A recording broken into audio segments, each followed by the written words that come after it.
I want you to do something right now. Climb one flight of stairs, or imagine shoveling snow, carrying heavy bags, or walking uphill. And ask yourself this honestly: does your chest feel tight, heavy, or burning during that effort? Does it go away the moment you stop and rest? If the answer is yes, that is not tiredness. That is not age. That is your coronary arteries telling you something important, and you need to hear it. I'm Dr. Alicia. I've spent over 20 years working with patients, and today I want to have the conversation that most doctors don't have time for in a 15-minute appointment. We are going to talk about arterial plaque, what it is, why it forms, what makes it dangerous, and most importantly, exactly what you can do about it starting today. This is not a video to scare you. This is a video to arm you. Before anything else, I need to give you 3 warning signs. If any of these describe you, stop watching, pick up the phone, and call your doctor today. Warning sign 1, chest tightness during exertion. You climb stairs to the 2nd or 3rd floor. You shovel snow. You carry groceries. And during that effort, your chest begins to burn or feel squeezed, like something is pressing on it from inside. You stop, you rest for a minute, and it goes away. That pattern, chest discomfort during exertion that disappears with rest, is a classic sign of coronary artery disease. Plaques are already present in your heart arteries. You need a cardiologist, not next month, soon. Warning sign 2, temporary neurological symptoms. You suddenly feel weakness in one arm. Your face droops slightly on one side for a few minutes. You try to speak and the words come out jumbled or slurred. Then it passes completely and you feel fine again. Do not dismiss this as tiredness or stress. This is called a transient ischemic attack, a TIA, and it is a warning that a stroke may be coming. Go to the emergency room. Get an ultrasound of your neck arteries or a CT angiography immediately. Warning sign 3, leg cramping while walking. You are walking normally, and after 200 to 500 meters, your calves begin to burn and cramp, the way muscles feel after an intense workout. You stop, rest for a moment, the burning fades, and you walk again. Then it comes back. This is called intermittent claudication. It is a sign of peripheral artery disease, plaque blocking the arteries of your legs. You need a vascular surgeon and an arterial ultrasound. Here is something most people don't know about leg artery disease. Everyone is afraid of heart attacks and strokes, but if peripheral artery disease progresses to gangrene and amputation, the 5-year survival rate is only 10%. People cannot psychologically adapt to life without a limb, and they decline very quickly. This is serious. Do not wait. If none of those 3 apply to you, good. But keep watching because what I share next affects every single person over 40. Let me explain what a plaque actually is, because most people have a completely wrong picture of it. When a pathologist examines an aorta after death, they make a long cut and open it flat. In a young person, the inside wall, called the intima, is clean and white like fresh rubber.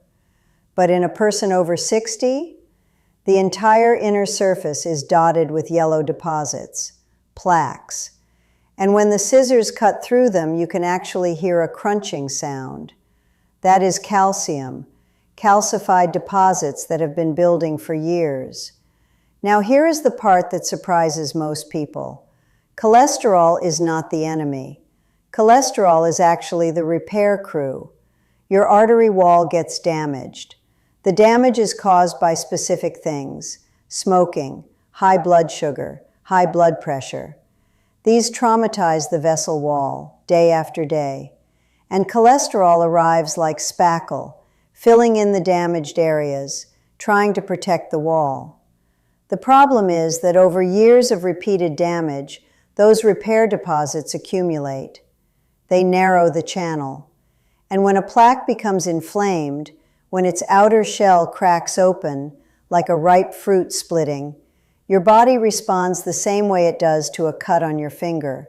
It forms a clot. That clot in a coronary artery is a heart attack. In a brain artery, it is a stroke. A plaque by itself is not always dangerous. A cracking, inflamed plaque is the killer.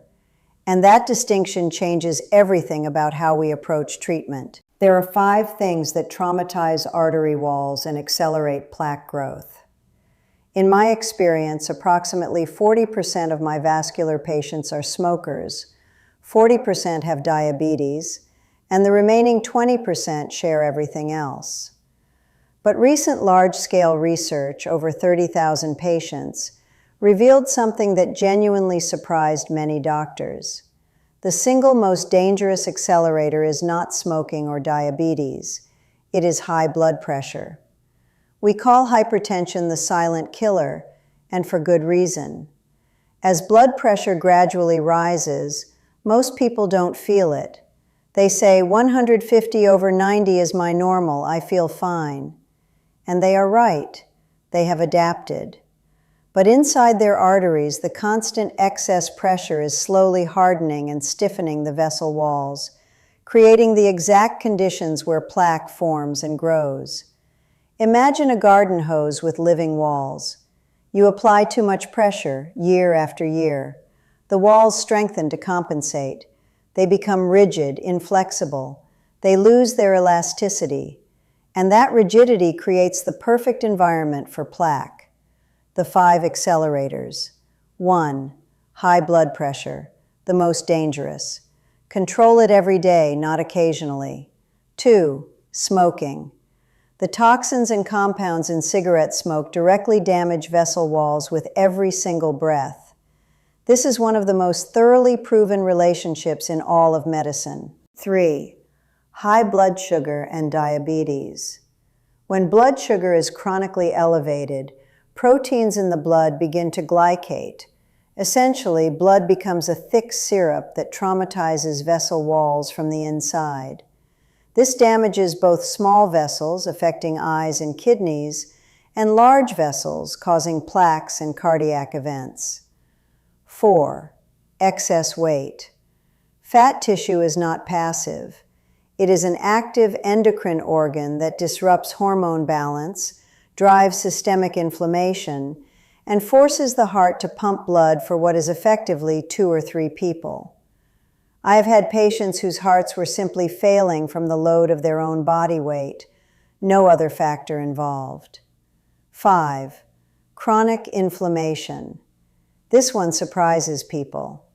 Every focus of chronic infection in your body, an infected tooth, chronic sinusitis, untreated gum disease, produces systemic inflammation that can inflame your plaques and make them unstable. In one remarkable British study, researchers took clots removed from stroke patients' brains during emergency procedures and cultured them in the laboratory. In 60 to 70% of cases, the bacteria that grew were oral bacteria, the same organisms responsible for dental decay. A cavity in your tooth may have a direct line to a stroke in your brain. Please take care of your teeth. Your arteries will thank you. The mirror of your vascular health is your carotid arteries, the vessels on either side of your neck that supply blood to your brain. These arteries branch in the neck, and branching points are where turbulent blood flow causes the most wall damage, and therefore where plaques form first and most commonly. An ultrasound of the carotid arteries takes about 20 minutes, requires no preparation, causes no discomfort, and gives your doctor an extraordinary amount of information about the state of your entire vascular system. If a plaque or wall thickening is found, the next step is a full lipid panel blood test. What the lipid panel measures: total cholesterol, HDL, the helpful cholesterol that clears the arteries, LDL, the low-density lipoprotein we need to bring down, VLDL, very low density, the most oxidized and harmful form, and most importantly, lipoprotein A.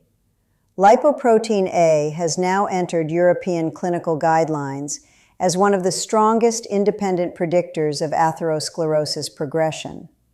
An elevated lipoprotein A level is by itself a clear indication for statin therapy, regardless of your other numbers. Many standard labs don't test for it automatically. Ask specifically for it. When should you start getting tested? After 40.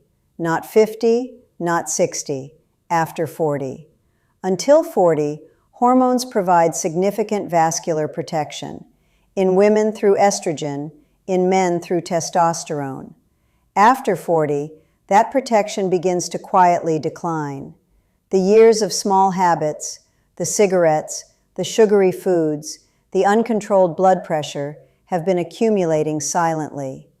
And the cardiovascular events that seem to strike suddenly in the 50s are actually the result of 10 to 20 years of quiet buildup. Annual checkup after 40. Blood lipid panel including lipoprotein AA, carotid artery ultrasound, blood pressure monitoring, fasting glucose. If you have a family history of early heart attack or stroke, start at 35. Let me address the thing that almost every patient asks me about and that most people get wrong: statins. People are afraid of them. They blame them for muscle pain, liver damage, dementia, Alzheimer's. And I understand the fear, but let me give you the full picture. Here is how most people first encounter statins. They have already had a cardiac event, an unstable angina, a small stroke, a heart attack. At that point, doctors prescribe the highest dose of statins immediately, not primarily to lower cholesterol, but to reduce inflammation in the plaque that just caused the event. That anti-inflammatory effect is arguably the most important thing statins do in the acute setting. It stabilizes the plaque so it doesn't crack again and cause another event. High-dose statins do cause side effects in some people: muscle aching, elevated liver enzymes. These are real, but they are also manageable. In most cases, they resolve as the body adjusts, or the medication is changed to a better tolerated option. As for Alzheimer's and dementia, yes, there was research suggesting long-term statins might worsen cognitive decline in some populations. I take that seriously. But here is the clinical reality. If you have significant arterial plaque and you choose not to treat it, the probability of you living long enough to develop Alzheimer's is very low. Cardiovascular disease kills more people in every developed country than any other cause. If the plaque doesn't get stabilized, it will cause an event long before dementia becomes relevant. There is also an excellent alternative or combination option, ezetimibe. This medication works completely differently from statins. It blocks the reabsorption of cholesterol in the intestine. No muscle effects, essentially no side effects, and it can reduce LDL by approximately 50% on its own. For people who cannot tolerate statins or whose lipoprotein A is not severely elevated, ezetimibe can be a very effective first choice. And combining a low-dose statin with ezetimibe often achieves excellent cholesterol reduction with minimal side effects from either drug. The point: work with your doctor. The options are good. Don't avoid treatment because of fear of medication. Now, the part that matters most for most people watching this. What can you actually do without a prescription starting today? 1. Move. Specifically, walk. Physical activity fights diabetes, fights inflammation, fights blood pressure, fights excess weight simultaneously. Research consistently shows that 10,000 steps per day dramatically reduces cardiovascular risk. That is roughly 60 to 90 minutes of brisk walking. I know that sounds like a lot. So here is an alternative that research now supports strongly. High-intensity interval training, done in as little as 10 minutes. 5 minutes of warm-up walking, then 2 minutes of moderate effort, then 30 seconds of maximum effort, as fast or hard as you can safely go. Then 2 minutes easy recovery. Repeat 2 to 3 times. Those peak effort bursts, even just 30 seconds, activate your cardiovascular system, open insulin channels in your muscles, drive lymphatic flow, and trigger a full-body metabolic reset in a way that sustained moderate exercise cannot. This approach is now extremely popular in sports medicine in the United States, with remarkable results. 2. Reduce fast carbohydrates.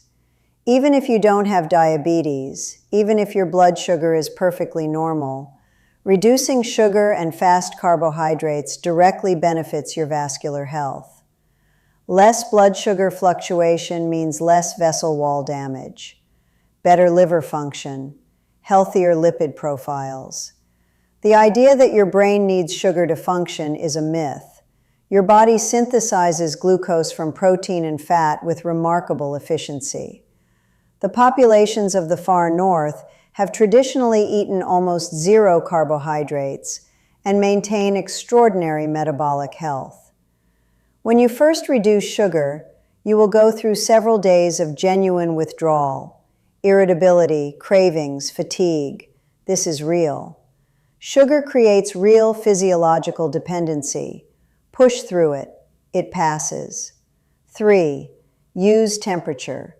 Cold exposure, cold showers, cold water immersion, ending showers with 30 to 60 seconds of cold water, forces your blood vessels to contract and then dilate. This vascular exercise builds elasticity, improves circulation, and is one of the most evidence-supported anti-aging interventions available.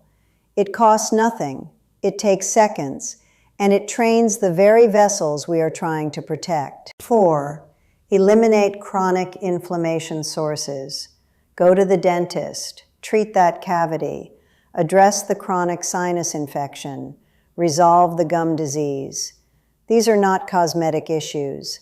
They are cardiovascular risk factors. 5. Manage stress honestly. Stress raises blood pressure. Stress drives cortisol, which drives inflammation. Stress makes us eat badly, sleep poorly, and skip the walks we know we should take. But here is what I really want to say about stress. The most damaging kind is not acute stress, the deadline, the difficult conversation. The most damaging stress is the chronic, unresolvable kind. Going to a job you genuinely dislike for years, staying in relationships that consistently drain you, living a life that doesn't reflect what you actually value. That kind of quiet daily suffering creates a baseline of physiological stress that no medication can fully counteract. So beyond everything practical I have shared today, I genuinely encourage you to think about the life you are living, not as a luxury, as a cardiovascular prescription. Let me bring this together quickly and clearly. The 3 warning signs that mean, see a doctor now. Chest tightness during exertion, temporary arm weakness or speech problems, calf cramping that stops when you rest. The 5 plaque accelerators to address: high blood pressure, smoking, high blood sugar, excess weight, chronic inflammation including dental infections. Your annual checklist after age 40, full lipid panel including lipoprotein A, carotid artery ultrasound, blood pressure monitoring, fasting glucose. What you can start today. Walk 10,000 steps or do 10 minutes of interval training. Reduce fast carbohydrates. Add cold water exposure. Treat any chronic infection. And take an honest look at the chronic stressors in your life. A plaque in your artery is not a death sentence. It is a signal. Your body has been sending you letters for years. Today you learned how to read them. I'm Dr. Alicia. If this video helped you, please like it and share it with someone you care about. Subscribe for a new video every week. and leave me a comment. How old are you, and which of these 5 risk factors are you working on? I read every single comment. Take care of yourself. You are worth the effort.